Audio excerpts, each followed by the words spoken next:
Hello students, नमस्ते। मैं राहुल सचवानी स्वागत करता हूं आपका आज के इस लाइव लेक्चर में। यार ये देखो, आदत हो गई मेरी ये लाइव बोलने की। आज का लेक्चर लाइव नहीं है क्योंकि द रीज़न इज़ सेम समय पर संभावना है कि 12th की भी मेरी क्लास होनी है, तो इसलिए मैं उस क्लास में भी हूँ, फिर इस क्लास में भी हूँ। आप बोलोगे सर ये क्या चल रहा है, तो इसीलिए मैं पहले बता रहा हूँ कि संभवतया ये लेक्चर जो है साथ में चलेगा, क्योंकि तो इसलिए ये लेक्चर रिकॉर्डेड है और वो जो दूसरा लेक्चर होना है वो लाइव होने की संभावना है। तो स्टूडेंट्स शुरू करते हैं अपन आप अपने आज के इस लेक्चर को। देखो यार, एक दो बार ऐसे हुआ कि क्लास स्किप मुझे ही करनी पड़ती है क्योंकि टाइमिंग्स ऐसे बैठ जाते हैं वन शॉट्स वगैरह के चक्कर में। या अब जैसे मैं कुछ दिनों में तो घूमने भी जा रहा हूँ, तो अपन जल्दी से पढ़ लें, अपना सिलेबस कर लें, यही कोशिश है, यही अपनी इच्छा है। तो आ जाओ बिगिन करते हैं। अपना पी ब्लॉक चल ही रहा था और पी ब्लॉक के तत्वों में हमने कहाँ तक पढ़ लिया था? हमने भौतिक गुणधर्म वगैरह पढ़ लिए थे, फिर उसके बाद में रासायनिक गुणधर्म भी अपन ने शुरू कर दिए थे। तो आज देखते हैं अपने को क्या पढ़ना है। तो जैसे आज देखो अपने पास में क्या है, यहाँ पर बोरोन की प्रवृत्ति तथा उसका असंगत व्यवहार, यहाँ से अपने को शुरू करना है। और फिर हमें बोरोन के कुछ एक इंपॉर्टेंट जो यौगिक हैं, 3 यौगिक हमारे कोर्स में दे रखे हैं, उन तीनों के बारे में अपने को आज की इस क्लास में बात करनी। बोरेक्स, ऑर्थोबोरिक अम्ल और डाइबोरेन, इनके बारे में अपने को बात करनी। एक दो चीजें बहुत इंपॉर्टेंट हैं जो आपको जानने को मिलने वाली है। शुरू करें, आ जाओ। तो यहां पर सबसे पहला क्या है हमारे पास में? बोरोन की प्रवृत्ति तथा असंगत व्यवहार। तो सबसे पहले आपको कभी भी ऐसा कुछ पूछे ना पी ब्लॉक में कि ऊपर ऊपर वाला जो तत्व है उसका असंगत व्यवहार क्यों है, क्योंकि सब में ही होगा। जैसे अगर 13वां वर्ग पढ़ रहे हो तो बोरोन के लिए, 14वां पढ़ेंगे तो कार्बन के लिए, फिर 15वां पढ़ेंगे तो नाइट्रोजन। तो जो ऊपर ऊपर वाले सारे तत्व है ना, इन सबका व्यवहार असंगत है अपने वर्ग के अन्य सदस्यों के मुकाबले।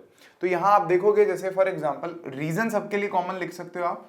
क्या जैसे बोरोन है तो बोरोन का आकार बहुत छोटा है। 2 रीजंस में आप मेंशन कर सकते हो इस बात को कि बोरोन का आकार बहुत ही छोटा है। और दूसरी चीज क्या है कि अगर बोरोन का आप इलेक्ट्रॉनिक कॉन्फ़िगरेशन लिखते हो 1s2 2s2 और ये 2p1, तो क्या देखने को मिल रहा है कि इसमें डी कक्षक जो है वो है ही नहीं। समझ रहे हैं इस बात को स्टूडेंट्स? क्या कह रहा हूं मैं आपको?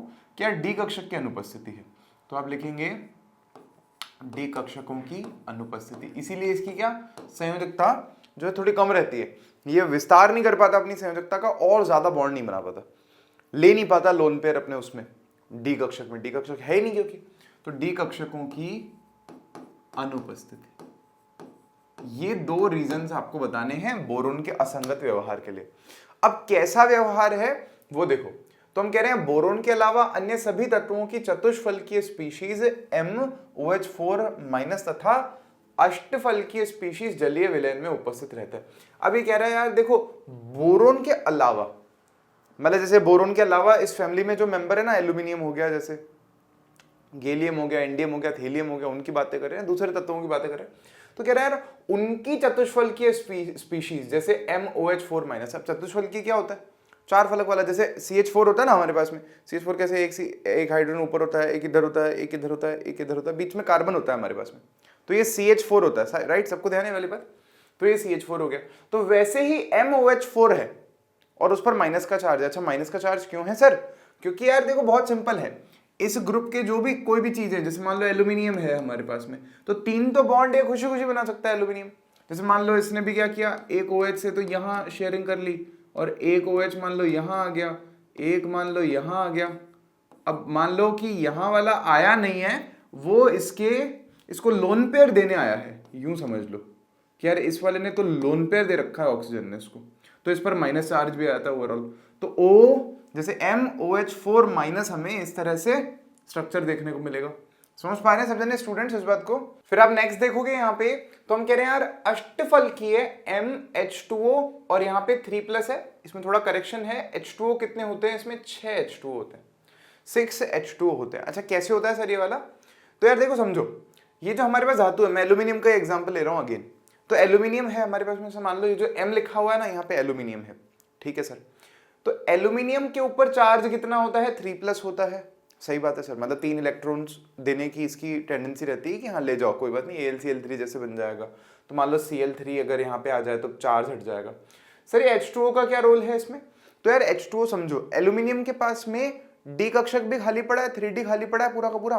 और इसके अगर हम देखें तो 2p में भी तो एक खाली पड़ा ना, ऑर्बिटल, ऑर्बिटल खाली है, वहां पे भी खाली है, और 3D में भी पूरा का पूरा खाली है।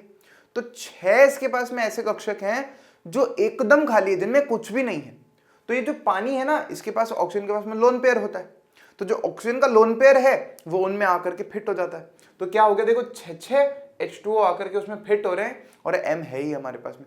और एक कैसी संरचना बना रहा है, अष्टफलकीय संरचना बना रहा है, 8 फलक वाली संरचना बना रहा है, जो कि बोरोन नहीं बनाता।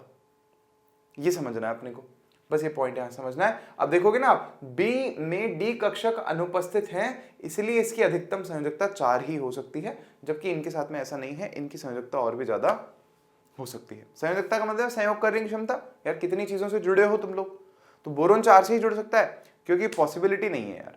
3 तो चलो उसके शेयर हो जाएगा, 1 मांग लेगा लोन पेयर, 4 से ज्यादा संभव नहीं है। लेकिन यहां ऐसा नहीं है भाई, ये ज्यादा भी हो सकते हैं।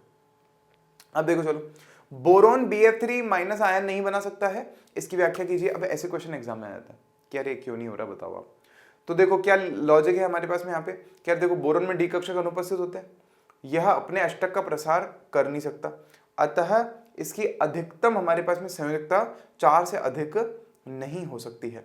तो एक बार BF3 माइनस आयन को अगर हम एक्सप्लोर करने की कोशिश करें, तो यहां पर समझो, बोरोन फ्लोरीन से शेयर भी कर लिया, बॉन्ड भी बन गया है, BF3 है ना ये ये देखो एरर है इसमें, थोड़ा सा क्वेश्चन में एरर है टाइपिंग में, तो यहाँ पे 6 है, ध्यान से देखो 6 है यहाँ पे, BF6 3 minus. What is this, BF6 3 minus. तो यार बोरोन 6 फ्लोरीन से कैसे जुड़ सकता है, नहीं जुड़ सकता ना, पॉसिबल ही नहीं है।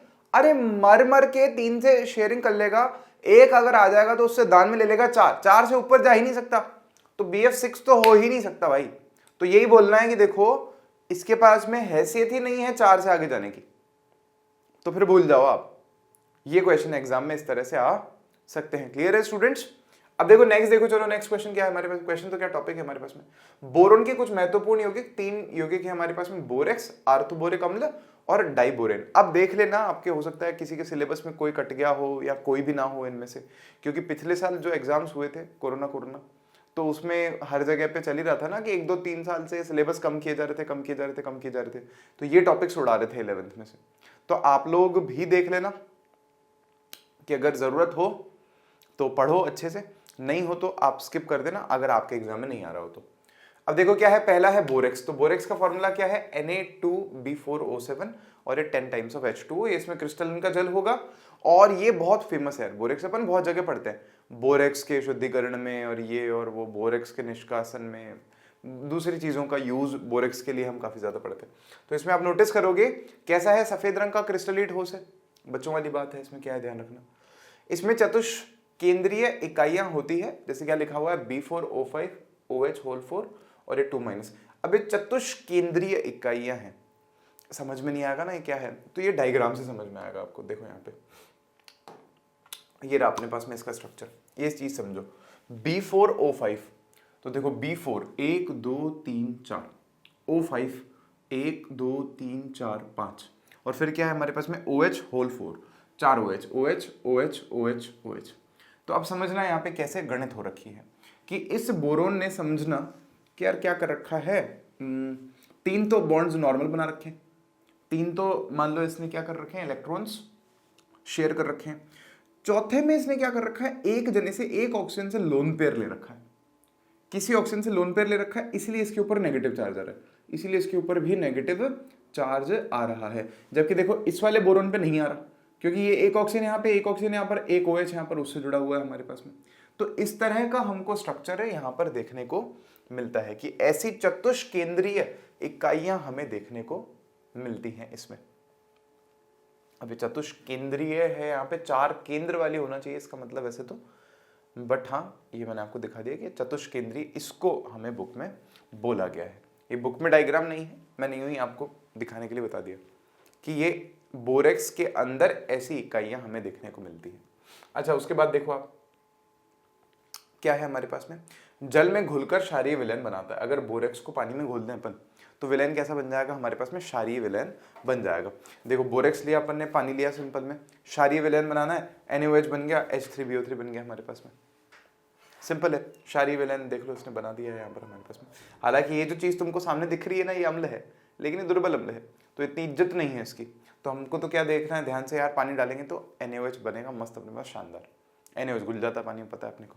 अच्छा नेक्स्ट देखो, तो ये ऑर्थोबोरिक अम्ल है, मैंने बोला ना आपको ये अम्ल है लेकिन दुर्बल अम्ल है, इसके बारे में पढ़ना है अपने को। ये भी बोरोन का इंपॉर्टेंट एक यौगिक है, ऑर्थोबोरिक अम्ल, H3BO3, लेकिन दुर्बल अम्ल होता है, काफी दुर्बल होता है। नेक्स्ट देखो, चलो थोड़ा मैं पहले से याद लिख के इसलिए लाया हूँ, मैं कहा यार थोड़ा टाइम बचना चाहिए अपना, थोड़ा स्पीड में अपने को रैपअप करना चाहिए। हालांकि इस साल थोड़ा ये है कि हम साल के अंत में हैं और मैं थोड़ा सा स्पीड में ले रहा हूँ आपकी क्लासेस, लेकिन यार जो नेक्स्ट ईयर अपन 12th में पढ़ने वाले, मैं काफ़ी डिटेल में जाने वाला हूँ।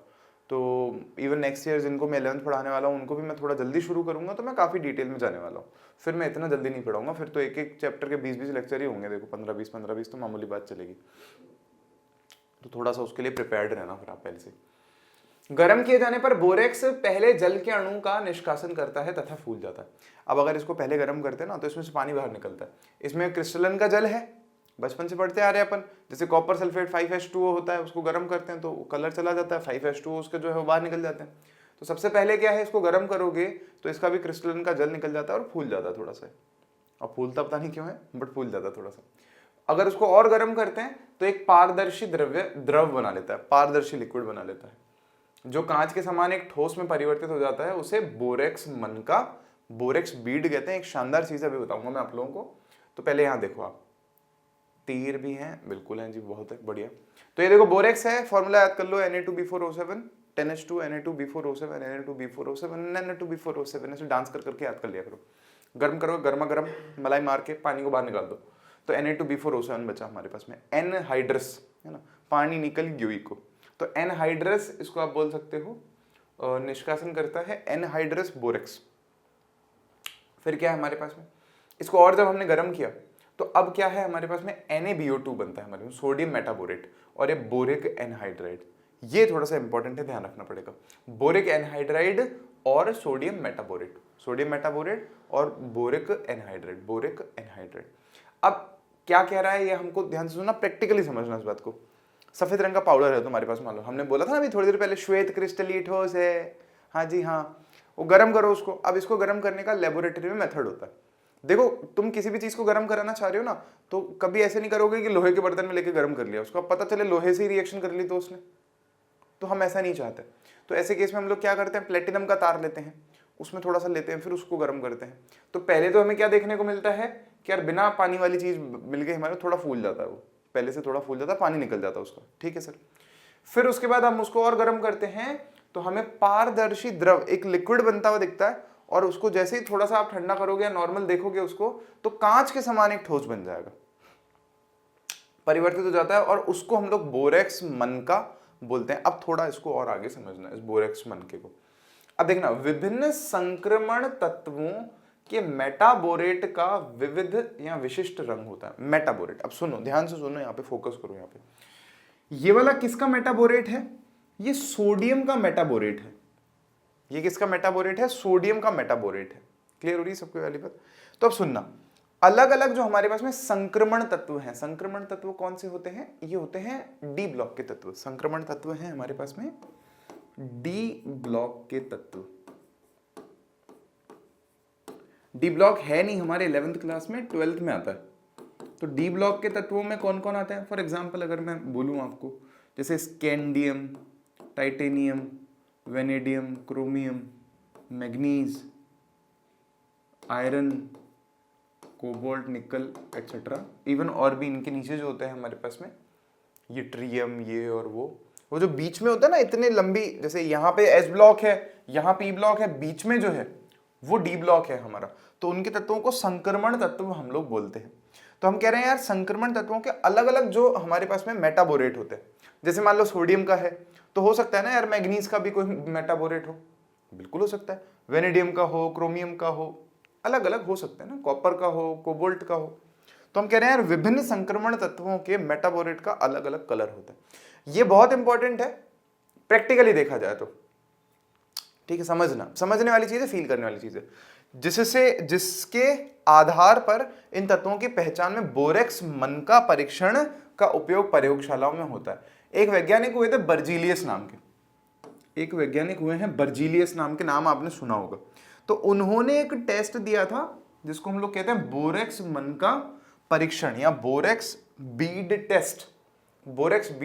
यूट्यूब पर एक दो जनों ने करा भी रखा है, अंग्रेज लोगों ने, आप चाहो तो देख भी सकते हो। मैं उनका वीडियो खोल के नहीं दिखा सकता आपको, और मैं करके भी नहीं दिखा सकता क्योंकि थोड़ी प्रिपरेशन चाहिए, सामान चाहिए, काफी सारा है नहीं मेरे पास अभी। तो यहाँ देखें, ध्यान से देखें, समझने, इमेजिन करना, इमेजिनेशन पावर अच्छी होनी चाहिए। तो अलग अलग जो हमारे पास में जो बोरेट होंगे, मेटाबोरेट होंगे इन धातुओं के, उनमें से कुछ के लिए ये टेस्ट है हमारे पास में, बर्जीलियस ने दिया था।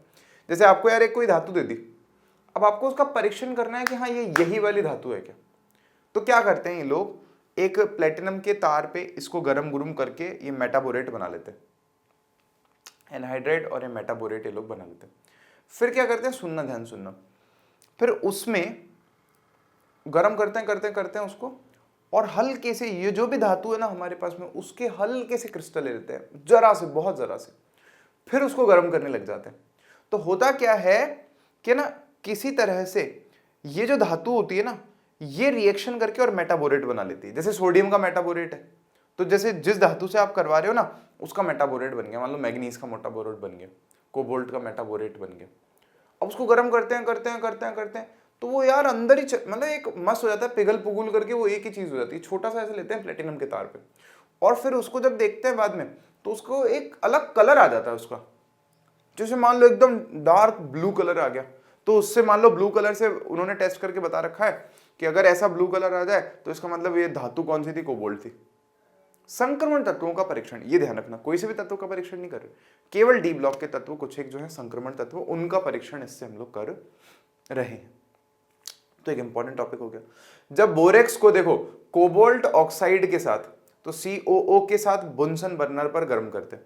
तो कोबाल्ट ऑक्साइड लेना है इस बार अपने को बोरेक्स के साथ में, तो बोरेक्स लिया, मान लो यही चीज ली अपन ने यहाँ पे, और कोबाल्ट ऑक्साइड ले लिया, COO ले लिया, तो बुनसन बर्नर पर गर्म किया। तो हमें जब ये मन का बनता है ना, वो दरअसल वो जो चीज बन रही है ना इतनी सी उस प्लेटिनम के वायर पे, उसको हम लोग मन का बोलते हैं, बोरेक्स बीड बोलते हैं, जिसमें दोनों चीजें एक हो जाती हैं, दोनों चीजें ऑलमोस्ट एक हो जाती हैं। तो कोबाल्ट के परीक्षण के लिए देखो क्या है, नीले रंग का मन का COBO2 होल्ट वाइज। अब देखो जैसे NaBO2 है ना, तो यहाँ पे COBO2 होल्ट वाइज बनता है। तो इससे जब टेस्ट होता है, ये ब्लू कलर का है, शानदार, तो हमें पता चल जाता है कि हाँ जो धातु हमारे पास में थी, या जो धातु ऑक्साइड हमने यहाँ पर लिया है, वो कोबाल्ट का है। अलग अलग के लिए इन्होंने अलग अलग कलर हमको बता रखे हैं। वैसे बहुत बड़ा नहीं है, आपके स्कूल के हिसाब से देखा जाए तो कोई खास क्वेश्चन नहीं बन रहा है यहाँ से, लेकिन एक अच्छी इंटरेस्टिंग चीज लगी तो मैंने बता दिया आपको। आगे बढ़ते देखो, नेक्स्ट है हमारे पास में यहाँ पर आर्थोबोरिक अम्ल H3BO3। तो अपन ने बहुत कम ही पढ़ा इसके बारे में, ज्यादा कुछ दे नहीं रखा था पीछे अपने पास में बोरेक्स के बारे में, तो जितना दे रखा है उतना ध्यान रखना। आर्थोबोरिक अम्ल के बारे में थोड़ा थोड़ा दे रखा है, फिर इसके बाद जो हम बोरेन पढ़ने वाले हैं उसके बारे में थोड़ा और दे रखा है, तो ध्यान दे सारे स्टूडेंट्स। तो ये रहा आर्थोबोरिक अम्ल H3BO3। तो हमने कहा श्वेत क्रिस्टलीय ठोस है, सफेद रंग का ठोस है, सारे ही सफेद रंग के ही हैं ऑलमोस्ट, तो कहीं याद नहीं भी आता लिख देना, हालांकि कोई पूछता नहीं।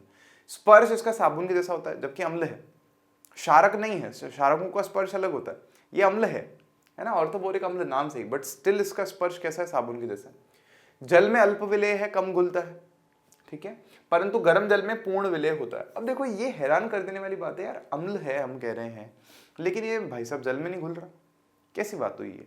तो ये थोड़ा ना बेकार अम्ल है, कोई अच्छा अम्ल नहीं है। अच्छे अम्ल फट से H+ देते हैं, ये नहीं देता। अभी देखो समझो कैसे। इसे बोरेक्स के जलीय विलयन को अम्लीकृत करके बनाया जा सकता है। अगर बनाना है आपको इसको तो कैसे बनाओगे, बोरेक्स लो, जलीय विलयन बना लो उसका, और उसका अम्लीकरण कर दो, एसिडिफिकेशन, मतलब अम्ल के साथ में जोड़ दो उसको। तो देखो कैसे बनाओगे, बोरेक्स लेना है Na2B4O7, Na2B4O7 अम्ल में डालना है और पानी डालना है, अम्ल और पानी। अब देखना सुनना, अगर मान लो ऐसी रिएक्शन में अगर हमें इनको हीट करना पड़ता है ना, तो इसका पानी जो लोगे वो तो वैसे भी निकल ही जाएगा, तो इसलिए हमने सीधा लिख दिया Na2B4O7, खत्म करो। और पानी ले ही रहे हैं अपन, अलग से भी ले ही रहे हैं, तो हमें क्या मिलेगा, देखो H3BO3 हमें मिल जाएगा। और इसको बस इंटरेस्टिंग बात है कि देखो इस तरह से लिखा है हमने, BOH होल थ्राइस, बोरोन और हाइड्रोक्साइड OH होल थ्राइस की फॉर्म में लिखा है, जबकि ये अम्ल है।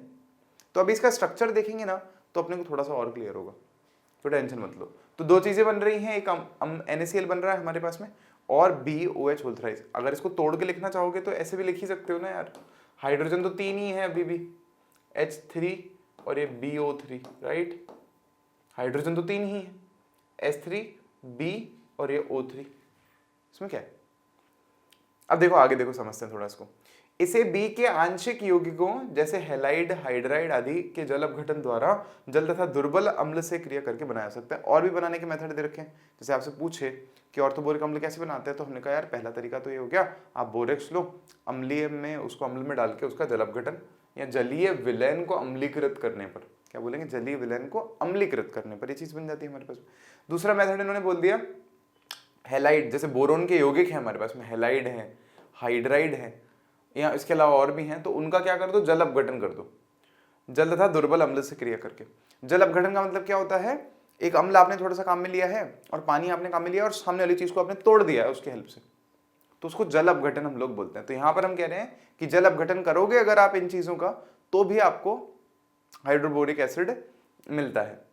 तो इसकी परतीय संरचना होती है। अब देखो यहां अपने को समझ में आएगा, जहां BO3 की इकाइयां हाइड्रोजन बंध द्वारा जुड़ी रहती हैं। अब देखो इसको हमने इसीलिए थोड़ा सा डिफरेंट तरह से लिखना भी पेशकश किया है। देखो यहां पर किस तरह से बना रखा है, बुक में ही दे रखा है वाला स्ट्रक्चर अपने। तो देखो बोरोन है, ऑक्सीजन से जुड़ा हुआ है, ऑक्सीजन से जुड़ा हुआ है, ऑक्सीजन से जुड़ा हुआ है। क्या है फॉर्मूला, क्या, H3BO3, 3 हाइड्रोजन और 3 बोरोन और 3 ऑक्सीजन। तो एक बोरोन ये रहा, एक बोरोन ये रहा और एक बोरोन ये रहा। लेकिन इंटरेस्टिंग बात ये है कि तीन, ऐसा नहीं है कि 3-3 बोरोन अलग अलग अलग अलग अलग, ऐसा नहीं है। वो सारे आप देखोगे ना किससे जुड़े हुए हैं, हाइड्रोजन बॉन्ड से जुड़े हुए हैं। तो ये BO3 ये रहा, BO3। अब H3 है, तो H3 देखो कैसे, ये वाला H पूरा पूरा जुड़ा हुआ है, ये वाला H पूरा पूरा जुड़ा हुआ है, ये वाला H पूरा पूरा जुड़ा हुआ है। जो डॉटेड लाइन है वो हाइड्रोजन बॉन्डिंग को दिखा रही है, कि मतलब एक H3BO3 दूसरे H3BO3 से, तीसरे से, चौथे से, पांचवें से, ये सब आपस में जुड़े हुए हैं और एक परत के जैसी संरचना इन्होंने बना रखी है। सारे जुड़े हुए हैं आपस में। कैसे जुड़े हुए हैं, हाइड्रोजन बॉन्ड से जुड़े हुए। समझो इस बात को। हाइड्रोजन बॉन्ड किस किस के बीच में बन सकता है, हाइड्रोजन और फ्लोरीन, ऑक्सीजन या नाइट्रोजन हो। तो यहां पर ऑक्सीजन है, तो ये जो डॉट डॉट वाली जो भी लाइन देख रहे हो आप, ये वाला, ये वाला, ये वाला, ये यहां पर ये वाला, ये सारे हाइड्रोजन बॉन्ड से जुड़े हुए हैं। और इसकी हमें परतीय संरचना, परत वाली संरचना हमें देखने को यहां पर मिलती है। क्लियर हो रहा है कि सारे स्टूडेंट्स को। तो आप देखो यहाँ पे इसकी परतीय संरचना होती है जहां BO3 की इकाइयां हाइड्रोजन बंध से जुड़ी हुई होती हैं। ये हाइड्रोजन बॉन्ड भी आपके यहाँ पर बने हुए हैं स्टूडेंट्स। क्लियर है क्या सबको ये वाली बात। आगे बढ़े, लेट्स मूव अहेड। ये बनाने को संभवतः नहीं बोलेगा आपको कोई, इसलिए मैं सिखा भी नहीं रहा हूं आपको। यहां से क्या क्वेश्चन आता है, बहुत सिंपल सा क्वेश्चन आता है कि बोरिक अम्ल एक दुर्बल क्षारीय अम्ल है। क्यों है दुर्बल अम्ल, क्यों है भाई। तो उसके पीछे रीजन क्या है, यह प्रोटोनी अम्ल नहीं है। प्रोटोनी अम्ल का क्या मतलब है यार, ये प्रोटोन नहीं देता। समझना इस बात को ध्यान से। अम्ल, अच्छा अम्ल कौन है, H+ दे देवे, ये दे नहीं रहा, तो काहे अच्छा अम्ल हुआ फिर। तो हमने कहा ये प्रोटोनी अम्ल नहीं है, लेकिन हाइड्रोक्सिल आयनों से एक इलेक्ट्रॉन युग्म ले लेता है। ये लुईस अम्ल है हमारे पास, के कारण लुईस अम्ल की भांति व्यवहार करता है। लुईस अम्ल इतने अच्छे अम्ल नहीं होते भाई। अच्छा अम्ल मतलब H+ देवे, बहुत सारे H+ देवे, पानी में डालते, लेकिन ये नहीं दे रहा। ये बल्कि क्या कहता है, पानी को बोलता है अरे एक काम कर यार, तू मेरे को लोन पेयर दे दे। हाइड्रोक्सिल OH- को कहता है तू मेरे को लोन पेयर दे दे। तो ये दुर्बल अम्ल की तरह व्यवहार करता है। यही क्वेश्चन एग्जाम में भी आता है। तो आप देखो BOH3 जो है, अब ये समझो HOH लिखा है ना, HOH मान लो H2O है, तो उसमें H+OH- करने के लिए अपन ने उसको HOH लिख दिया। समझ रहे हैं स्टूडेंट्स। तो HOH, तो हमने क्या कहा यहाँ पे, OH को बोलेगा यार तू मेरे पास आ जा यार, देख मेरा तेरे बिना कट नहीं रहा है। तो ये क्या बना लेगा, BOH4 और ये माइनस। माइनस क्यों आया उसके ऊपर, क्योंकि लोन पेयर लिया ना यार, दो इलेक्ट्रॉन लिए, तो माइनस चार्ज आ गया उसके ऊपर। अब इसके बाद आप देखोगे H3O+, और क्या बन रहा है यहाँ पर H3O+, मतलब OH- आया ना जुड़ने, तो अपने साथ माइनस का चार्ज भी लेकर के आया, और उसके पास प्लस तो था नहीं बराबर करने के लिए उसको, तो OH- जुड़ा क्योंकि, तो BOH4 और ये माइनस आयन और ये H3O+ हमारे पास में आयन यहाँ पर बन रहा है। तो इतना अच्छा ये अम्ल नहीं है, मतलब अम्ल कायदे से देखा जाए तो इसके खुद के कारण नहीं बन रहा है।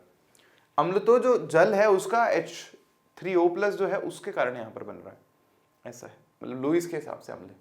अच्छा नेक्स्ट क्या है हमारे पास में, अगर इसको 370 केल्विन से ज़्यादा टेम्परेचर पर गर्म करेंगे ना अपन, तो मेटाबोरिक अम्ल इससे बनता है, HbO2 इससे बनता है। अगर आप इसको 370 केल्विन से ज़्यादा टेम्परेचर पर गर्म करते हो तो H3BO3 को, तो मेटाबोरिक एसिड हमारे पास में बन जाएगा। ये रिएक्शन भी लिखी है अपन ने यहाँ पे।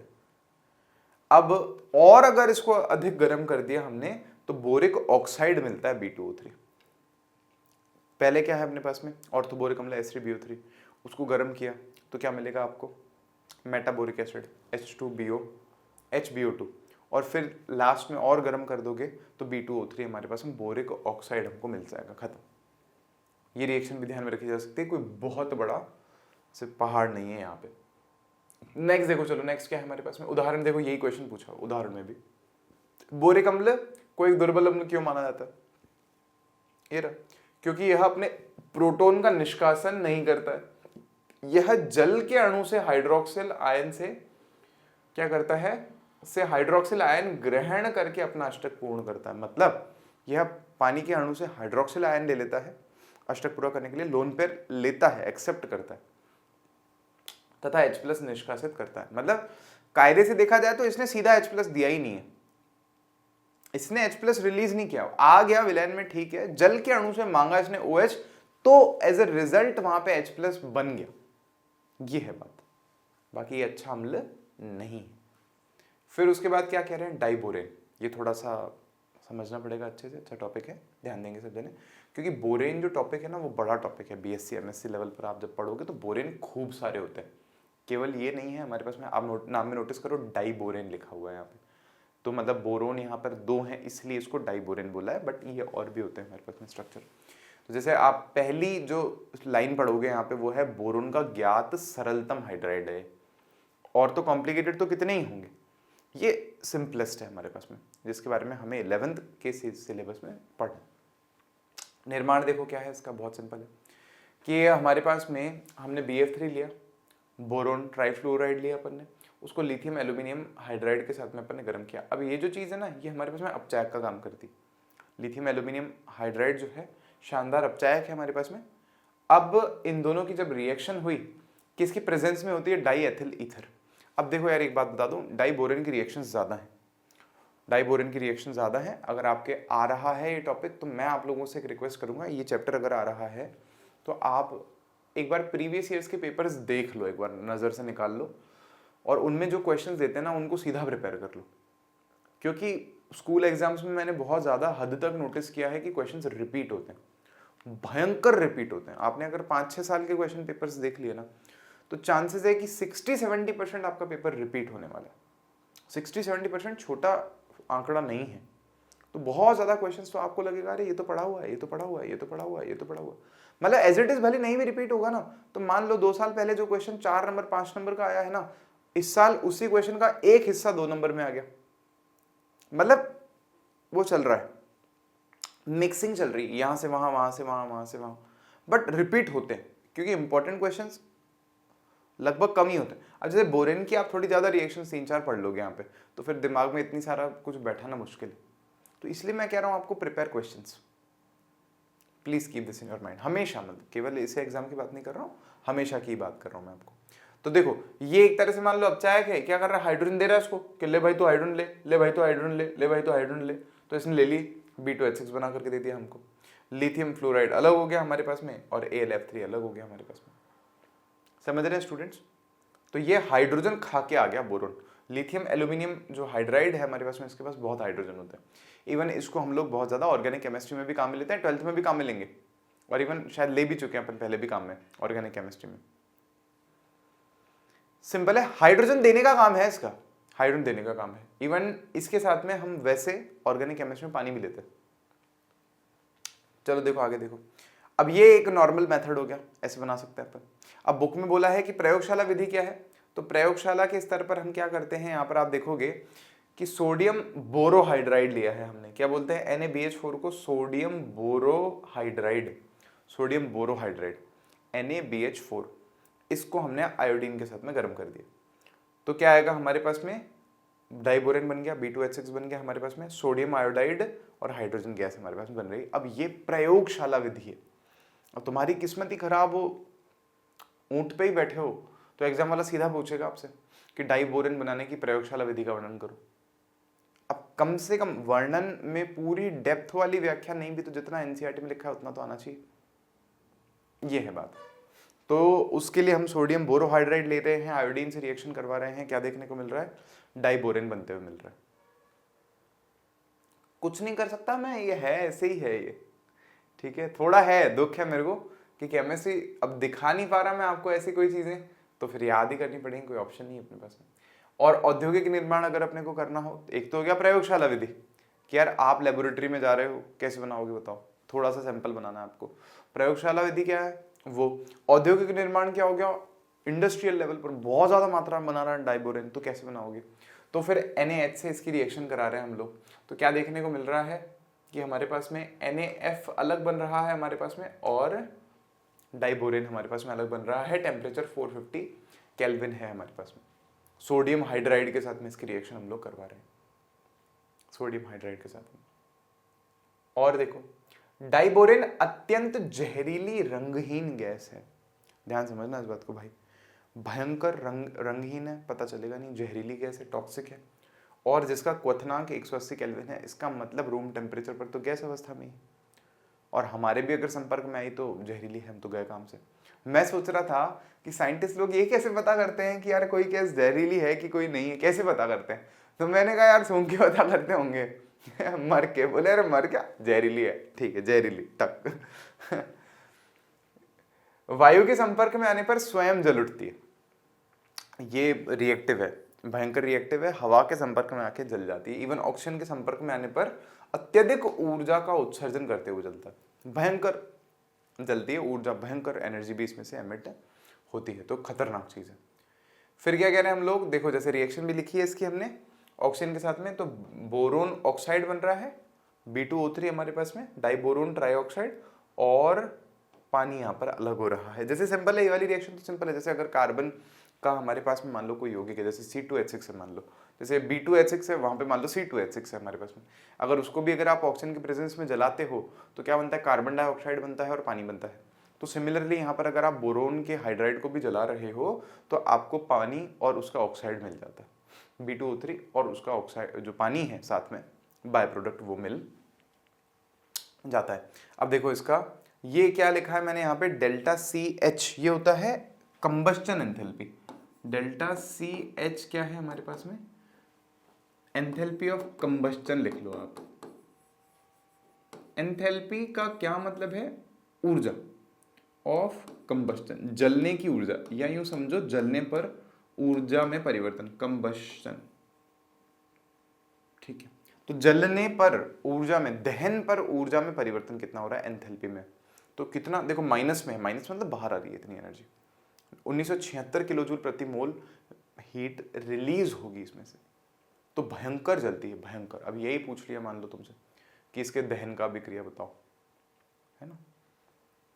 नेक्स्ट क्या है हमारे पास में, ओए छुप जा, तो छुप जा यार, वो एनिमेशन लगा नहीं उस पे ध्यान मत दो तुम। बोरेन जल के साथ तेजी से जल अपघटित होकर बोरिक अम्ल देते हैं। बोरेन लो तुम और इसको पानी के साथ जल अपघटित कराओगे आप, टूटेगा फूटेगा, तो क्या तेजी से ये बोरिक अम्ल आपको बना करके दे देगा, BOH होल थ्राइस, जिसको H3BO3 हम लोग कह रहे हैं, तुरंत वो बना के दे देगा।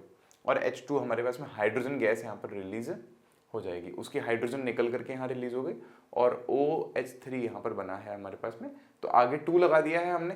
तो आप नोटिस करोगे ना, ये हमारे पास में देखो 6 ऑक्सीजन है ना, तो 2 तिया 6 ऑक्सीजन यहाँ पे, और 3 दूना 6 हाइड्रोजन यहाँ पर है, 6 हाइड्रोजन यहाँ पे ज्यादा है, 12 हाइड्रोजन है, तो 6 और 6 हाइड्रोजन जो यहाँ से निकले वो 12 हाइड्रोजन ये है। इस तरह से रिएक्शन है कि यार इससे भी हम लोग बोरेन के जल अपघटन से भी हम लोग क्या बना सकते हैं, हाइड्रोबोरिक एसिड बना सकते हैं, हाइड्रोबोरिक एसिड बना सकते हैं, बोरिक एसिड बना सकते हैं। अब उसके बाद क्या है हमारे पास में, लुईस क्षारों के साथ विदलन अभिक्रिया पर बोरेक्स उत्पाद बोरेन योगोत्पाद देता है। अगर सुनना, डाइबोरेन की रिएक्शन हम किससे कराते हैं? लुईस क्षारों के साथ कराएं। लुईस क्षार को हमने लिखा है कैपिटल एल से, कैपिटल एल से। तो क्या देखने को मिलता है हमको कि इस तरह का योगोत्पाद बनता है BH3 और L, मतलब कुछ फॉर्मूला में चेंजेस नहीं आते, दोनों पास पास आके बैठ जाते हैं, यूं समझ लो। BH3 और वो अपने पास पास में आके बैठ जाते हैं। तो यहाँ पर देखना क्या है, रीजन क्या है इसके पीछे। क्या डाइबोरेन कहीं ना कहीं B2H6 का भी अपन स्ट्रक्चर समझेंगे, तो इसमें भी क्या है कि बोरोन का जो है कक्षक पूरा इतना सेटिस्फाइड नहीं है। तो अगर इसको कहीं मौका मिलता है कि यार लोन पेयर मिल जाए मेरे को, तो ये ले लेता है। और लुईस क्षार का यही होता है कि लोन पेयर देता है वो। तो बोरोन अपना अष्टक पूरा करने के लिए इस तरह का व्यवहार दिखाता है अपने को। अभी देखो समझ में आएगा कैसे। जैसे यहां पर हमने लिखा है ये चीज है हमारे पास में, ध्यान देना है, तीर वीर ज्यादा आ गए, थोड़े डरना मत तुम लोग। ये B2H6 है हमारे पास में, डाइबोरेन है। ये क्या है हमारे पास में? नाइट्रोजन ट्राई मिथाइल, है ना। This is your nitrogen tri methyl if I am not wrong. 3 है यहाँ पे क्योंकि 3 के लिए ट्राई हो गया। और Me is for methyl. Methyl मतलब है मेरा कि नाइट्रोजन है और 3 CH3 से जुड़ा हुआ है, ये मतलब है इसका, ठीक है। तो ये हमारे पास में यहाँ पे एक बेस की तरह काम कर रहा है, लुईस क्षार की तरह। कैसे? इसके पास नाइट्रोजन का लोन पेयर होता है, सबको पता है। 3 बॉन्ड्स इसने बना रखे हैं, एक लोन पेयर है इसके पास में। तो इसने क्या किया, सिंपल में इस तरह का बॉन्ड बनाया। कैसे बनाया देखो, BH3, समझना इस बात को, ये 2 यूनिट्स हो गई। B2H6 है ना, तो BH3 तो जो BH3 है वो एक इससे क्या लेके बैठा हुआ है, लोन पेयर। इस तरह से बॉन्ड बन रखा है, समझ रहे सारे स्टूडेंट्स। एक इसने लोन पेयर ले रखा है। तो ये बिल्कुल ऐसे ही होगा, समझना। जैसे मान लो B है, H है और मान लो यहाँ पे भी H है। अब इसने यहाँ पे क्या ले रखा है, एक लोन पेयर ले रखा है नाइट्रोजन से, और ये NCH3 है मान लो। ये कुछ इस तरह से सीन चल रहा है। तो ऐसे बना सकते हैं इसको अपन चाहे तो देखो फॉर एग्जाम्पल, एक एग्जाम्पल ये हो गया, एक एग्जाम्पल ये रहा हमारे पास में। तो B2H6 डाइबोरेन लिया, कार्बन मोनोऑक्साइड लिया हमने। तो यहाँ पर भी हमें क्या देखने को मिल रहा है, 2 टाइम्स ऑफ BH3 और ये CO, इसने इस तरह का बॉन्ड यहाँ पर भी बना रखा है। इलेक्ट्रॉन्स लेने के लिए इसने यहाँ से भी इलेक्ट्रॉन ले रखे हैं। इवन अमोनिया से अभिक्रिया देखोगे आप, तो B2H6 की अमोनिया NH3 से रिएक्शन। अब वही चीज़ है कि अमोनिया के पास में क्या है, लोन पेयर्स है हमारे पास में। तो इसको ऐसे भी हम लोग लिख करके दिखा देते हैं कि यार B2H6 2 अमोनिया से जुड़ा हुआ है, मतलब एक BH3 को एक ने दे रखा होगा, दूसरे BH3 को दूसरे ने दे रखा होगा, ऐसे समझ सकते हो। या फिर इसको बुक में हमें दूसरे तरीके से भी लिख करके दिखाया है कि इस आयन को, मतलब इस स्ट्रक्चर को हम लोग ऐसे भी लिखते हैं, ये मतलब स्ट्रक्चर के हिसाब से देख करके कि BH2 है, फिर NH3 होल ट्वाइस पे पॉजिटिव चार्ज होता है और BH4 एक बनता है जिस पर कि माइनस चार्ज होता है। तो दोनों चार्जेस जो हैं, आयंस जो हैं, एक दूसरे को काउंटर कर रहे होते हैं। अपने को एक बेसिक आइडिया रखना है। मैंने आपको बोला था, देखो डाइबोरेन की रिएक्शन ज्यादा है, मैंने आपको पहले बोला था। यह और अधिक गर्म करने पर B3N3H6 देता है, ठीक है। इसे अकार्बनिक बेंजीन के रूप में भी जाना जाता है। तो हमारे पास में जैसे ये रहा, अमोनिया से हमने रिएक्शन कराई, ठीक है। ये इसी का कंटिन्यूएशन में समझना आप इसको, हमने इसी का कंटिन्यूएशन में चल रहा है कराई, ये चीज़ बनी हमारे पास में। तो इसमें B2H6 और अमोनिया NH3 सब कुछ ही हमारे पास में। तो हम कह रहे हैं अगर इसको और अधिक गर्म करते हैं हमारे पास में, तो B3N3H6 बनता है, B3N3 और H6, ठीक है। B3N3H6 और नाइट्रोजन आ गए हमारे पास में, हाइड्रोजन ने एडजस्ट कर लिया, बोरोन एडजस्ट हो गया, मतलब एडजस्ट, रीअरेंजमेंट, स्ट्रक्चर पूरा का पूरा रीअरेंज हो गया। तो हमें इसको, हम ये बहुत एक शानदार चीज बनती है। ये देखो आप, बेंजीन लग रहा है ना, ये बेंजीन लग रहा है अपने को, लेकिन ये इनऑर्गेनिक बेंजीन हो गया है, कार्बन नहीं है इसमें, कोई कार्बन नहीं है। देखो बोरोन है ऑल्टरनेटिव प्लेसेस पर, और नाइट्रोजन 3 जगह पे। नाइट्रोजन हाइड्रोजन से जुड़े हुए हैं, बोरोन भी हाइड्रोजन से जुड़े हुए हैं। और ये हर एक बोरोन को आप देखोगे कि सिंगल बॉन्ड नाइट्रोजन के साथ में बना रखा है, और उसी नाइट्रोजन से एक लोन पेयर भी मांग रखा है। अब ये एक इंपॉर्टेंट क्वेश्चन हो गया, जैसे आपको ऑब्जेक्टिव में पूछ लिया कि यार निम्न में से किसको हम लोग इनऑर्गेनिक बेंजीन की तरह जानते हैं, सही बात है ना इसको। तो अब आपको तो नाम लिख के दे देगा वो, ऐसे 3-4 फॉर्मूला लिख करके दे देगा, B3N3H6, या कुछ 2-3 सिमिलर फॉर्मूला और लिख करके दे देगा। तो ये आपको याद होना चाहिए, ये इंपॉर्टेंट हो गया हमारे पास में। स्ट्रक्चर भी देख लो कि हर बोरोन नाइट्रोजन से एक सिंगल बॉन्ड तो बना ही रहा है, लेकिन साथ ही साथ में वो उससे एक लोन पेयर भी एक्सेप्ट कर रहा है। तो बस इतना ध्यान रखना आपके लिए जरूरी है कि अमोनिया से इसकी रिएक्शन कराते हैं तो एक कंपाउंड बनता है हमारे पास में B2H6 2 टाइम्स ऑफ NH3, और फिर इसको जब हम लोग और हीट अप करते हैं तो हमारे पास में ये स्ट्रक्चर बनता है V3N3H6, और जो कि क्या है हमारे पास में इनऑर्गेनिक बेंजीन के नाम से, अकार्बनिक बेंजीन के नाम से जाना जाता है। ये डायग्राम भी बुक में नहीं दे रखा है, आप चाहो तो बना सकते हो, आप चाहो तो बना सकते हो, कॉपी में कहीं बना लेना साइड में। अब ये बहुत इंपॉर्टेंट है, ये शानदार चीज़ है, ये आप दरअसल वो कोटा फैक्ट्री वगैरह देखियो ना, वो कोटा फैक्ट्री वो जो आई थी ना अनअकैडमी और TVF द वायरल फीवर नाम से, जो एक यूट्यूब प्लेटफॉर्म है, वेबसाइट भी है, तो वो लोग वेब सीरीज़ बनाते हैं, एस्पिरेंट्स बनाई थी यूपीएससी के बच्चों के लिए, और यूपीएससी की दुनिया दिखाने के लिए, मतलब बच्चों के लिए तो क्या। और जैसे कोटा फैक्ट्री बताई थी कि यार देखो कोटा में लोग किस तरह से बच्चे पढ़ते हैं। अभी मैं तो कुछ टाइम पहले की बात है यार, इतना माहौल ख़राब है ना, देखो आपको अंदर की बात कोई नहीं बताता है ना, मैं क्योंकि एजुकेशन इंडस्ट्री में हूँ तो थोड़ा जानने को मिलता है कि बहुत बुरी हालत है। 4 बच्चों ने, 3 लड़कों ने, शायद 4 नहीं 3 ने, शायद 3 या 4 ने कोटा में सेम दिन पे भी कुछ दिन पहले मतलब सुसाइड किया था, सेम दिन पे। तो बहुत बुरी स्थिति है, मतलब वहाँ पे वो बच्चे नशा करने लग जाते हैं, दारू बियर सिगरेट और ये सब कुछ चालू हो जाता है वहाँ पे, डिप्रेशन में जा रहे होते हैं। कोचिंग्स के टीचर्स को कोई मतलब नहीं होता कि क्या चल रहा है बच्चे के दिमाग में, हमसे बता दे, या वो उससे बात कर ले में, उसको काउंसलिंग कर ले में। वो इतना वो नेगेटिव होते होते वो कदम आ जाता है एक स्टूडेंट की लाइफ में कि वो सोच लेता है कि यार मैं फांसी खा के मर जाता हूँ। मतलब वहाँ पे ऐसी हालत है ना, वहाँ पे इतने बुद्धिजीव है ना लोग कि वहाँ पे, मतलब कैसे बताऊँ यार मैं तुमको, खिड़की बालकनी में नहीं जान देते आजकल बच्चों को, खिड़की बालकनी ही नहीं बनवाते, खिड़कियाँ ही नहीं बनवा रहे वहाँ पे प्रॉपर कि बच्चा कूद के जान देगा अपनी। मतलब ये लेवल का इनसिक्योरिटीज़ हैं, आप समझ रहे हो। पंखा ही नहीं लगाएंगे यार, वो दीवार, वो छत वाला पंखा ही नहीं लगाएंगे, बच्चा लटक के अपनी जान देता ना, दीवार वाले पंखे लगा देंगे। मतलब वो लोग ये नहीं समझ रहे कि यार हम ऐसा एटमॉस्फेयर कैसे क्रिएट करें कि बच्चे खुश हों, पढ़ाई उनके लिए बर्डन ना हो। ठीक है, होती है, ठीक है, नहीं होती है, कोई बात नहीं। देखो हम साइंस लेकर के आ रहे हैं आगे, तो ये पहले से ही तय है कि हमें ज़्यादा पढ़ना पड़ेगा, हमें ऐसी ऐसी चीज़ें समझने की कोशिश करनी है जो शायद आम जिंदगी के जो लोग हैं कभी सुनेंगे भी नहीं। डाइबोरेन किसको पता होगा यार, जाके पूछो तुम घर वालों से, किसी को भी नहीं पता होगा जिसने साइंस की पढ़ाई नहीं की। जो डॉक्टर भी बन गया होगा ना, उसके भी किसी कर्म की नहीं है ये चीज़। जहर देख के वैसे मानना तो है नहीं किसी को, समझो इस बात को। मतलब संभावना कम है कि ऐसे केमिकल कंपाउंड्स उन लोगों के जीवन के काम के हैं, जीवन में कुछ भी महत्व रखते हैं क्या किसी के। तो हम ये पहले से चुन के आए ना कि हाँ साइंस टफ है, हम साइंस ले रहे हैं, हम मेहनत करेंगे। नहीं हुई, मतलब मान लो मेहनत हमने तो की, लेकिन फिर भी हमें इतने समझ में नहीं, कोई बात नहीं यार, कोई नया फील्ड पकड़ेंगे, उसमें एक्सेल करेंगे अपन। इसके पीछे मरना नहीं है, बस मैं आपको ये कहना चाह रहा हूँ, एक चैलेंज की तरह एक्सेप्ट करना है। ठीक है यार, 2-3 साल पढ़ना है इसको, नीट जेई जो कह रहे हैं कर रहे हैं, तो मान लो चलो 1 साल ड्रॉप कर रहे हैं, 2-3 साल पढ़ना है, बात खत्म, जितना हो जाएगा हो जाएगा।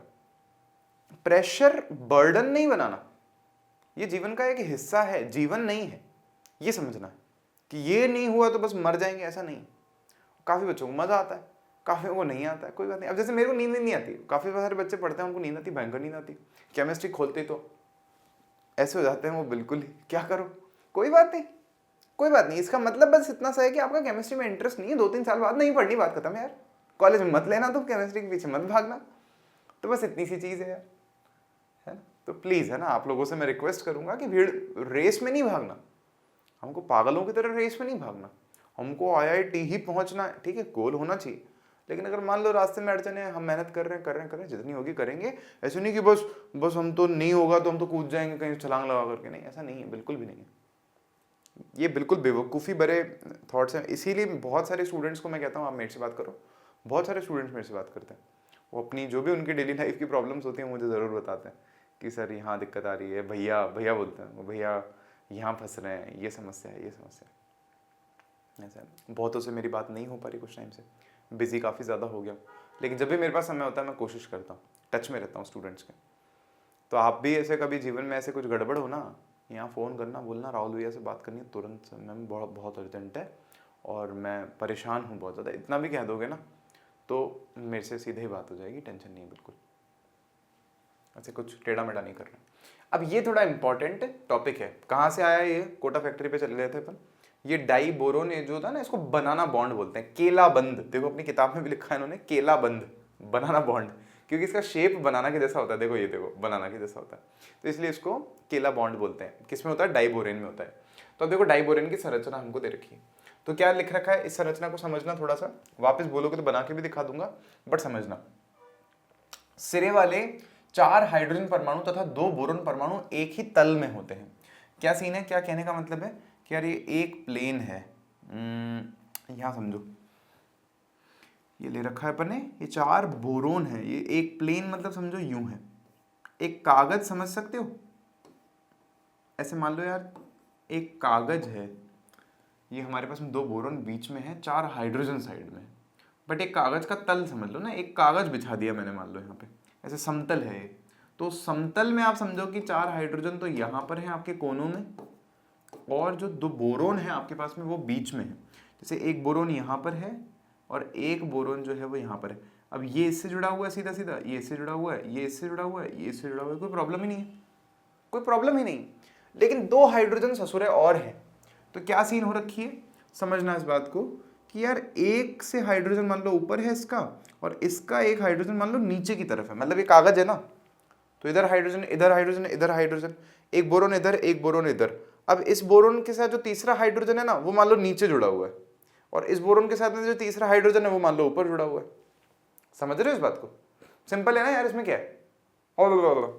अरे बहुत सिंपल है यार, तुम समझते नहीं हो। भैंस की टांग, भैंस की टांग is very famous, you know. अब देखना इसमें, समझना क्या कह रहा हूँ। इसमें sp3 संकरण है हमारे पास में। कैसा संकरण है? sp3 संकरण है। इस तल के ऊपर तथा नीचे 2 सेतुबंध H परमाणु होते हैं। अब ये सेतुबंध H परमाणु क्या है ये समझा रहा हूं मैं आपको, ध्यान से समझना। 2 सेतुबंध हाइड्रोजन परमाणु होते हैं। अब देखो मैं कैसे बताऊं यार एक बार आपको।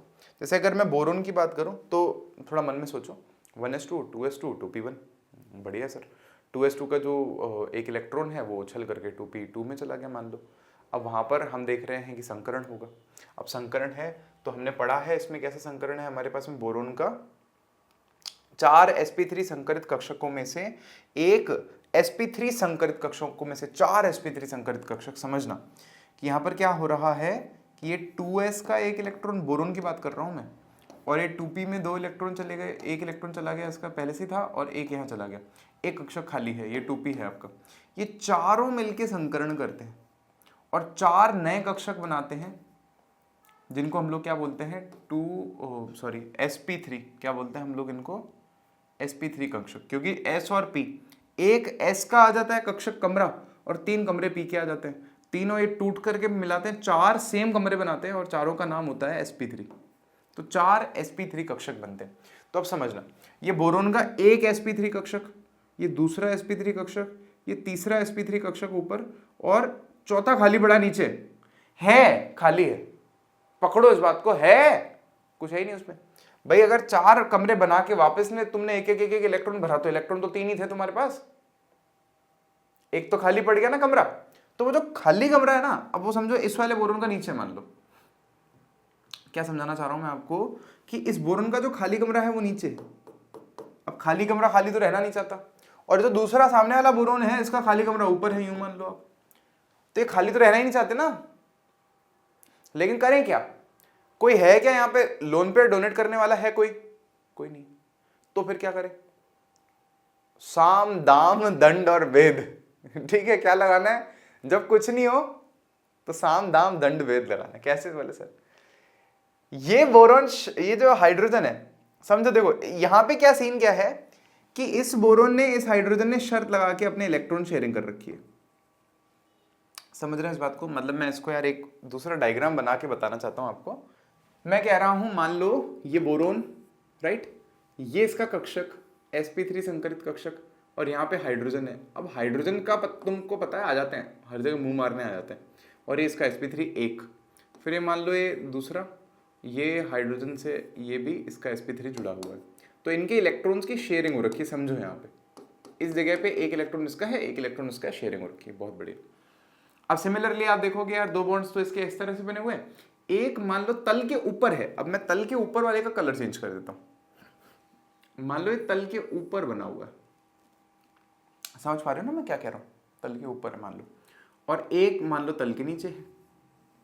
अब तल के नीचे वाले का कलर जिसमें है शेयरिंग हो रखी है उसको तो सेम कलर से बनाते हैं अपन। मान लो ये इसका नीचे वाला है तल के, तो इसकी तो हाइड्रोजन से शेयरिंग हो रखी है, ये नीचे वाला तो सेटल चल रहा है। सामने भी क्या होगा, एक हमारे पास में सिमिलर सा स्ट्रक्चर है बोरोन का। अब क्या होगा, इसके साथ भी एक तो यहाँ शेयरिंग हो ही रखी है, राइट, ये हाइड्रोजन है। सिमिलरली एक और शेयरिंग यहाँ पर हो ही रखी है, हाइड्रोजन है हमारे पास में। अब क्या कह रहा हूँ मैं, इसका एक और है जिसकी शेयरिंग हो रखी है हाइड्रोजन से ऑलरेडी, और वो है ये हाइड्रोजन। और नीचे वाला कौन सा है, इस सामने वाले बोरॉन का, जिसकी शेयरिंग नहीं हो रखी है, खाली बैठा है, एकदम वेला है, कुछ है ही नहीं इसके पास, इलेक्ट्रॉन ही नहीं है। तो अब हुआ तो क्या था, इस हाइड्रोजन ने और इस बोरोन ने प्रॉमिस ये किया था एक दूसरे से कि यार देख, मेरे इलेक्ट्रॉन एक और तेरा इलेक्ट्रॉन एक, अपन दोनों मस्त रहेंगे, खुश रहेंगे। लेकिन ये रो रहा है, ये भिखमंगा है, कह रहा है मेरे को दो, मेरे को दो, मेरे को दो। ये दादागिरी करता है बोरोन, छोटा तत्व है, इलेक्ट्रॉन्स को खींचने की शक्ति है इसके पास में। इस हाइड्रोजन को बोलता है, अरे ओए हाइड्रोजन, तेरा इलेक्ट्रॉन मेरे को दे दे बाबा, बाबा, समझे? तो क्या होता है, क्या होता है, ये इनका बॉन्ड तो जैसे का जैसे है, लेकिन ये डर जाते हैं, दादागिरी करता है ना ये, तो डर जाते हैं। तो ये क्या करता है ससुरा, समझे? अब इलेक्ट्रॉन तो दो ही हैं, एक हाइड्रोजन का है और एक इसके sp3 कक्षक का है, बोरोन का है। शेयर तीन जनों के बीच में हो रहे हैं, समझो इस बात को, फील करो थोड़ा सा। क्या कह रहा हूं मैं आप लोगों को कि इलेक्ट्रॉन तो कितने हैं, इलेक्ट्रॉन तो हमारे पास में दो ही हैं, लेकिन कितने लोगों के बीच में शेयर हो रहे हैं, तीन जनों के बीच में। तो अब आप इस बॉन्ड का स्ट्रक्चर देखो, देखो ऊपर बॉन्ड कैसे बन रहा है, इस तरह से, और नीचे इस तरह से। तो एक कौन सा बॉन्ड हो गया, केला बंद, केला, ये बनाना, समझे? अस्थाई है ये, अच्छा बॉन्ड नहीं है, खुशी वाली बात नहीं है, क्योंकि हम तो बचपन से पढ़ते हुए आ रहे हैं यार, देखना समझना, हम बचपन से ये पढ़ते हुए आ रहे हैं टू सेंटर टू इलेक्ट्रॉन, कि जो भी हम बाकी बॉन्ड्स देखेंगे उनमें दो सेंटर हैं, दो इलेक्ट्रॉन होते हैं। जैसे मैं आपको यहां बताऊं, कैसे बताऊं, देखो यहां लिखा है हमारे पास में, यहां लिखा होगा अपन ने। तो पहले तो देखो नीचे तथा ऊपर सेतुबंध हाइड्रोजन परमाणु होते हैं, तल के ऊपर तथा नीचे दो सेतुबंध, सेतु की तरह ऊपर और नीचे परमाणु होते हैं। सिरे वाले चार BH बंध सामान्य द्विकेंद्रीय द्वि इलेक्ट्रॉन होते हैं। सिरे वाले BH बंध, जैसे सिरे वाले ये वाले बॉन्ड्स है ना, ये वाले, ये वाला और ये वाला, यहां से ये वाला और ये वाला, तो इसमें क्या है हमारे पास में, सिंपल में द्विकेंद्रीय द्वि इलेक्ट्रॉन। मतलब क्या है सीन कि यार आप नोटिस करो, इसमें और इसमें दो सेंटर है, मतलब एक ये है एक ये है, और दो इलेक्ट्रॉन की शेयरिंग हो रखी है। दो सेंटर है, एक ये रहा और एक ये रहा, और दो इलेक्ट्रॉन्स की शेयरिंग हो रखी है, समझ रहे हैं इस बात को? लेकिन अब यहां आप देखोगे ना, जबकि दो सेतुबंध जो केला बंध है, उसमें क्या है, बंध भिन्न प्रकार के होते हैं जिन्हें त्रिकेंद्रीय द्वि इलेक्ट्रॉन कहते हैं। थ्री सेंटर टू इलेक्ट्रॉन इसका ही नाम है, दूसरा नाम है इसका थ्री सेंटर टू इलेक्ट्रॉन। कैसे कि यार इलेक्ट्रॉन तो साला दो ही हैं, ये देखो आप, एक और ये दो, लेकिन उनको लेने के लिए तीन जने लड़ मर रहे हैं, केंद्र तीन हो गए, एक हाइड्रोजन ये रहा, एक बोरोन ये रहा, एक बोरोन ये रहा। तो क्या हो गया हमारे पास में, द्वि इलेक्ट्रॉन त्रिकेंद्र, थ्री सेंटर टू इलेक्ट्रॉन। तो ये अलग तरह का एक बॉन्ड हो गया हमारे पास में, जिसको हम लोग क्या कहते हैं स्टूडेंट्स, जिसको हम लोग बनाना बॉन्ड यहां पर कह रहे हैं। तो देखो क वाला स्ट्रक्चर में तो आपको सिंपल में संरचना बताइए अपन ने, डाइबोरेन की संरचना, एग्जाम में आ जाए डाइबोरेन की संरचना बताओ, तो ये बताना है। अब देखो इन्होंने भी कैसे बताया कि ये वाले सेम तल में है, ये वाले सेम तल में है, लेकिन ये वाला हाइड्रोजन ऊपर है और ये वाला हाइड्रोजन नीचे। अब इन्होंने इस पूरे को ही डॉटेड लाइन से बताया, इस पूरे को ही डॉटेड लाइन से बताया, ऊपर नीचे वाले को। जबकि क्या है लॉजिक, मैंने आपको समझा दिया कि यार एक तो उस बोरोन का ही हाइड्रोजन, एक इस बोरोन का ऊपर है मान लो, और एक इस बोरोन का नीचे है। अब फिर एक्स्ट्रा यहाँ से डॉटेड लाइन बना के अपन दिखा सकते हैं कि वो एक ही के इलेक्ट्रॉन्स को उन्होंने शेयर कर रखा है। अब देखो इसमें आप वो देख सकते हो, बॉन्ड एंगल कितना है, 120 डिग्री है यहाँ पे, ठीक है। फिर 119 पिकोमीटर इसका लेंथ लिखा हुआ है, 134 पिकोमीटर लेंथ लिखा हुआ है। लेंथ को एक बार के लिए स्किप भी करो, 120 डिग्री का बॉन्ड लेंथ है, और अंदर की तरफ 97 डिग्री का बॉन्ड लेंथ, मतलब ऊपर नीचे वाले के लिए 97 डिग्री का बॉन्ड लेंथ है, ध्यान रख सकते हो। ये देखो किस तरह से शेयरिंग हो रखी है, जो मैंने आपको बना करके दिखाई ना ड्रॉ करके, वैसे ही इसने भी अपने को ड्रॉ करके बता रखी है। अब देखो ख वाले में हमको क्या समझा रखा है कि डाइबोरेन में बंधन, डाइबोरेन में प्रत्येक बोरोन परमाणु sp3 संकरित होता है, ये समझा दिया था मैंने आपको। इन 4 sp3 संकरित कक्षकों में से एक इलेक्ट्रॉन रहित होता है, एक में इलेक्ट्रॉन होता ही नहीं, जिसे बिंदुकृत रेखाओं द्वारा दर्शाया गया है। जैसे इसमें इसके लिए डैश डैश वाली लाइन से जो बनाया है यहाँ पे और यहाँ पे, वो कक्षक है जिसमें इलेक्ट्रॉन नहीं होता, खुद का इलेक्ट्रॉन नहीं होता है। सिरे वाले BH सामान्य द्विकेंद्रीय द्वि इलेक्ट्रॉन होते हैं। जो हमारे पास में सिरे वाले जो BH बॉन्ड है हमारे पास में, तो ये 2 सेंटर 2 इलेक्ट्रॉन वाले बॉन्ड होते हैं। जैसे यहाँ पे देखो कि 2 सेंटर हो गए और 2 इलेक्ट्रॉन, जबकि ये जो हमारे पास में 2 सेतुबंध जो है ना BHB BHB, देखो सेतुबंध क्या है BHB BHB, ये कैसे होते हैं हमारे पास में 3 सेंटर 2 इलेक्ट्रॉन, त्रिकेंद्रीय द्वि इलेक्ट्रॉन, 3 सेंटर 2 इलेक्ट्रॉन है। इसे केला बंद या बनाना बंद कहते हैं। मैंने अच्छा खासा टाइम दिया है इस चीज पे, अच्छे से समझाया मैंने आपको ये वाली चीज, क्योंकि इंपॉर्टेंट है। बढ़े स्टूडेंट्स, आगे बढ़े, तो लेट्स मूव अहेड। बोरोन हाइड्राइडोबोरेट है ना, बोरोन जो है हाइड्राइडोबोरेट की एक श्रृंखला का निर्माण करता है, मतलब काफी सारे हाइड्राइडोबोरेट बनाता है, जिसमें चतुष्फलकीय BH4 माइनस आयन प्रमुख है। तो इसमें हमारे पास में क्या क्या बनते हैं देखना ध्यान से। चतुष्फलकीय BH4 माइनस आयन खूब सारे इनमें होते हैं। जो भी हमारे पास में यौगिक है ना हाइड्राइडोबोरेट जिनको हम लोग कह रहे हैं, उनको ऐसा बोलते हैं हम लोग। अब कह रहे हैं विभिन्न धातु के टेट्रा हाइड्राइडोबोरेट ज्ञात हैं। धातुओं के साथ में ये टेट्रा हाइड्राइडोबोरेट बनाता है, 4 जुड़ जुड़ करके धातुओं के साथ में यौगिक इस तरह से बनाता है। लिथियम तथा सोडियम के टेट्रा हाइड्राइडोबोरेट को बोरोहाइड्राइड कहते हैं। अब नेट पे सर्च करोगे बोरोहाइड्राइड, तो लिथियम और सोडियम के साथ में ये बोरोन जो है जुड़ा हुआ होगा, तो उसको हम लोग बोरोहाइड्राइड कहते हैं। इन्हें धातु हाइड्राइड की डाई एथिल। अब धातु हाइड्राइड क्या होता है हमारे पास में, जो धातु सिंपल में हाइड्रोजन से जुड़ी हुई होती है, तो सिंपल में उनकी डाई एथिल ईथल की उपस्थिति में डाइबोरोन से अभिक्रिया करके बनाया जा सकता है। देखो अब सुनना, ये क्या है, मेरे को एनसीईआरटी की एक बात अच्छी नहीं लगती कि ना बहुत सारी चीजें केवल एक एक लाइन लिख करके छोड़ दी जाती हैं। अब पढ़ने के लिए तो वो चीज अनंत था है, हम तो कहीं से भी दुनिया भर का डेटा इंटरनेट से उठा करके या किताबें उठा करके उनमें से पढ़ सकते हैं। बोरोहाइड्राइड क्या है, उसकी क्या प्रॉपर्टीज हैं, 2 एग्जाम्पल, 2 रिएक्शंस, कितना ऐड हो जाएगा। अब हमारी किताब में तो छू करके निकल गए। अब स्कूल के टीचर्स में काफी जगहों पर क्या होता है कि बोर्ड का एग्जाम नहीं है तो वो थोड़ा इजी पेपर बना देता है अपने हिसाब से। कुछ कुछ जगहों पर ऐसे होता है कि नहीं, बच्चे को तो नानी याद दिलानी है, तो फिर वो टफ भी बना देते हैं। स्कूल्स की बात कर रहा हूँ मैं इन जनरल, हालांकि टफ बनाने वाले बहुत कम है, तो इसलिए मैं भी ज़्यादा गहराई में जाना पसंद नहीं कर रहा है यहाँ पे। बट ये सारी चीज़ों पे अपने आप में बहुत कुछ है कि रिएक्शंस बता दो कैसे बनते हैं, ये बता दो क्या यूजेस होते हैं, ये बता दो, तो कितना कुछ हो सकता है पढ़ने के लिए। तो अपन छू करके अपन भी निकल जाते हैं। अभी जो इंपॉर्टेंट था जैसे केलाबंद, तो उसको अपन ने समझा अच्छे से रुक करके, संभावना है कि टीचर वहां से सवाल पूछे ही पूछे। जैसे आप देखोगे ना, इन्हें धातु हाइड्राइड भी डाईएथिल ईथर की उपस्थिति में डाइबोरेन से अभिक्रिया करके बनाया जाता है। कि डाईएथिल ईथर की उपस्थिति में हम इनको क्या करते हैं, डाइबोरोन से अभिक्रिया करके इनको बना सकते हैं। जैसे ये देखो, ये हमारे पास में धातु हाइड्राइड है, मेटल हाइड्राइड, ठीक है, उसकी बोरेन से रिएक्शन कराई अपन ने डाइबोरेन से, और क्या बन गया हमारे पास में M+BH4-। अब देखो समझो क्या है, बोरोहाइड्रेट। अगर बोरोहाइड्रेट तब बोलेंगे जब लिथियम सोडियम हो।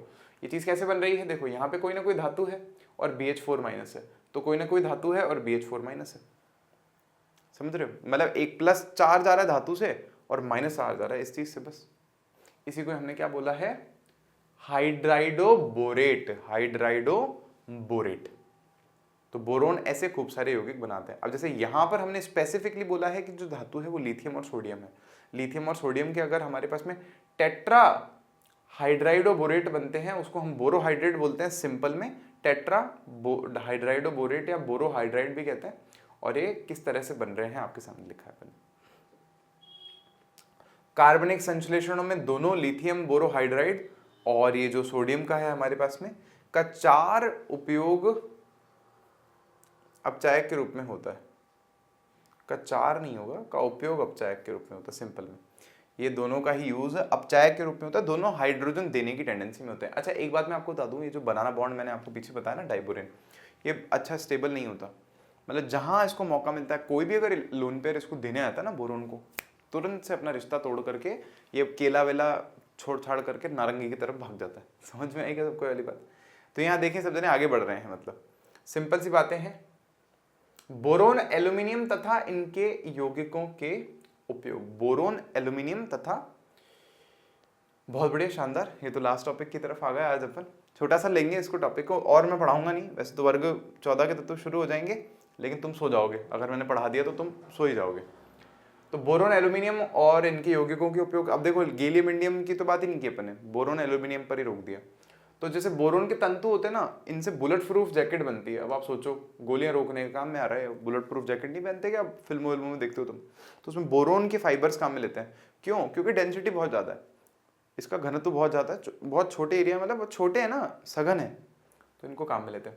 जैसे वायुयानों में हल्के सघन पदार्थों को निर्माण, हल्के और सघन, हल्का भी होना चाहिए और मजबूत भी होना चाहिए, तो इसको भी काम में लेते हैं। जैसे 10 बोरोन, मतलब बोरोन का समस्थानिक है कौन सा वाला? 10 वाला, जिसका जो अणुभार है 10, 11 वाला भी होता है। तो हम कह रहे हैं समस्थानिक में न्यूट्रॉन अवशोषण की गजब की क्षमता होती है, क्योंकि देखो B11 भी ठीक ठाक स्टेबल है, अच्छा खासा स्टेबल है। तो हम कह रहे हैं कि जो B10 है ना, वो कहता है ठीक है मेरे को एक न्यूट्रॉन दे दो, मेरे को कोई आपत्ति नहीं, मैं B11 बना लूंगा। तो इसमें बहुत ज़्यादा क्षमता होती है न्यूट्रॉन को ग्रहण करने की। तो हम इसको कहाँ डाल देते हैं? नाभिकीय उद्योगों में, या नाभिकीय जो रिएक्टर होते हैं ना उनमें। अब नाभिकीय रिएक्टरों में देखोगे, जैसे उनसे हम लोग बिजली बनाते हैं, तो उनका जब आप फ्यूचर में हायर स्टडीज़ में अगर उनका मैकेनिज्म पढ़ोगे कि वो बम धमाके कैसे होते हैं, चेन रिएक्शन वहाँ पे कैसे होती है, या फिर कैसे वो वहाँ पे रॉड्स होती हैं हमारे पास में, जिनको हम अंदर डालते हैं और उनको बाहर निकालते हैं छड़ों को, तो वहाँ पे स्पीड जो है उसकी रिएक्शन की कंट्रोल होती है एक तरह से।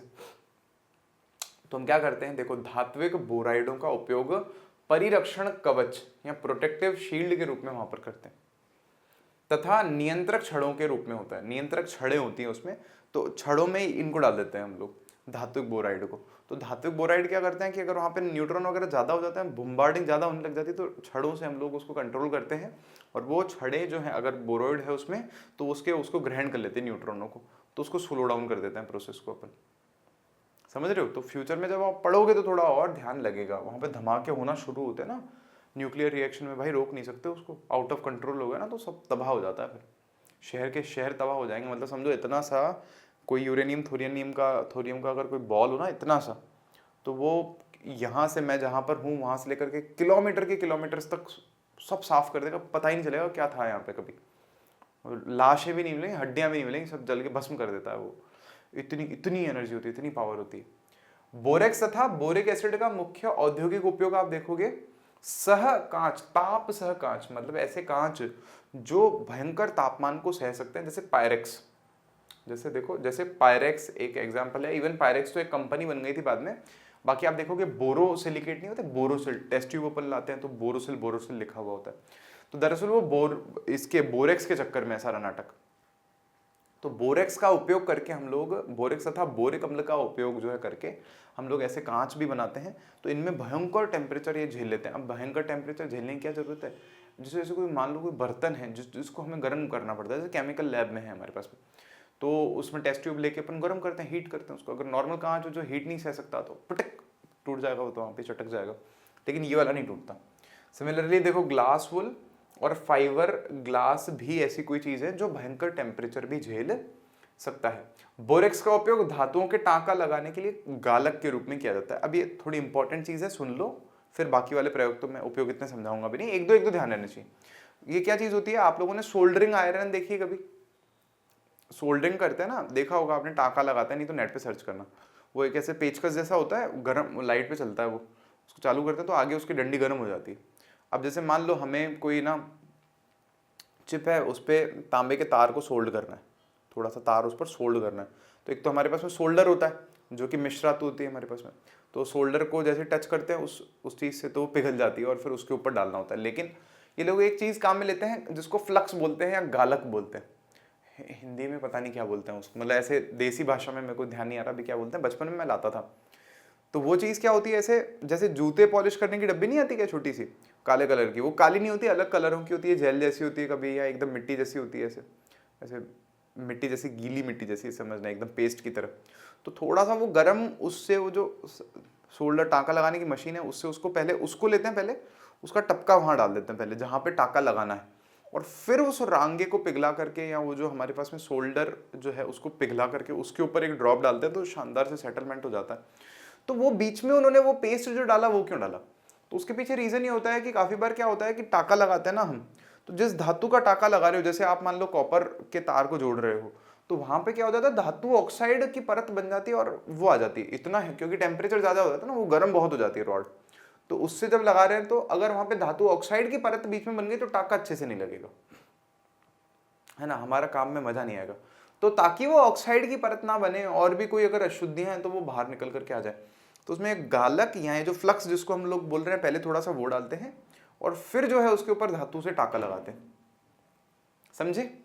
तो ये शानदार चीज है हमारे पास में, ताकि ऑक्साइड की परत ना बने, ये ध्यान रखना। अब देखो, ऊष्मा, धब्बा तथा खरोंच प्रतिरोधी मिट्टी के बर्तन बनाने में, मिट्टी के ऐसे बर्तन बनाने में जो ऊष्मा प्रतिरोधी हो, ताप में ज्यादा खराब ना हो, धब्बा उन पर ना लगे और खरोच भी नहीं आए उन पर। बताओ, बढ़िया चीज़ है यार। औषधकृत साबुन में घटक के रूप में, साबुन बढ़िया बनाने में भी इसको काम में ले रहे हैं। बोरिक अम्ल के जलीय विलयन का उपयोग सामान्यतः मंद पुतिरोधी, पुतिरोधी क्या होता है, एंटीसेप्टिक, जैसे कुछ लग जाती है ना, चोट वोट कट वट लग जाता है, तो पुतिरोधी एक ऐसी चीज होती है, लिक्विड वगैरह होता है ऐसा, जो जिससे फिर इन्फेक्शन ना हो, जिससे वो खराब ना हो, कटवट पे लगाते हैं हम लोग। तो इसको बोरिक अम्ल को उसके भी काम में लेते हैं। Aluminium, copper, manganese, magnesium, silicon तथा जिंक के साथ मिश्र धातु का निर्माण, ये इनके साथ में मिश्र धातु बनाता है, कोई दिक्कत ही नहीं है। तो हम कह रहे हैं एल्यूमिनियम तथा इसकी मिश्र धातु जो है ना, अब सुनना, अच्छा हाँ सुनना सुनना, क्या है ये जो एल्यूमिनियम है ना, ये इनके साथ में मिश्र धातु बनाता है ठीक है क्या, समझ ही नहीं आएगा कौन बना रहा है मिश्र धातु। तो कह रहे हैं एल्यूमिनियम तथा इसकी मिश्र धातुओं को जैसी चाहो आकृति दे सकते हो आप, पाइप बना लो, ट्यूब बना लो, छड़ बना लो, पन्नी बना लो, तार बना लो, प्लेट बना लो, जो बनाना बना, एल्यूमिनियम को और उसकी मिश्र धातुओं को। तो इसलिए इसका फिर बहुत बहुत सारी चीज़ों में यूज़ कर सकते हैं। इसका उपयोग बर्तन बनाने के कार्य में, निर्माण में, पैकिंग में, हवाई जहाज तथा यातायात उद्योग में भी होता है। वैसे हमारी बुक में लिखा हुआ है कि ये थोड़ी सी विषैली होती है, टॉक्सिक होती है, इसलिए इसका यूज़ कम हो रहा है, लेकिन मैंने ऐसा ढूंढा तो ऐसा कुछ बहुत ज़्यादा नहीं मिला, तो हम लेते हैं इसको खूब ज़्यादा। हम लोग एल्यूमिनियम को भी यूज़ में आजकल ले रहे हैं, फिटिंग घरों में एल्यूमिनियम की हो रही है। हालांकि इनके ऊपर ऑक्साइड की लेयर होती है तो सेफ होती है हमारे लिए, हल्का होता है एल्यूमिनियम थोड़ा सा लोहे से, तो वहाँ पे भी काम में इसको ले रहे हैं, लेकिन महंगा भी होता है, ऑब्वियस सी बात है। तो ये सारी बातें हैं हमारे पास में। तो स्टूडेंट्स, आज के लेक्चर में इतना ही रख रहे हैं। नेक्स्ट लेक्चर में अपन वर्ग 14 के तत्वों को शुरू करेंगे। तब तक के लिए बाय बाय, टेक केयर, ध्यान रखो आप लोग अपना। मिलते हैं आपसे नेक्स्ट लेक्चर में, बाय बाय।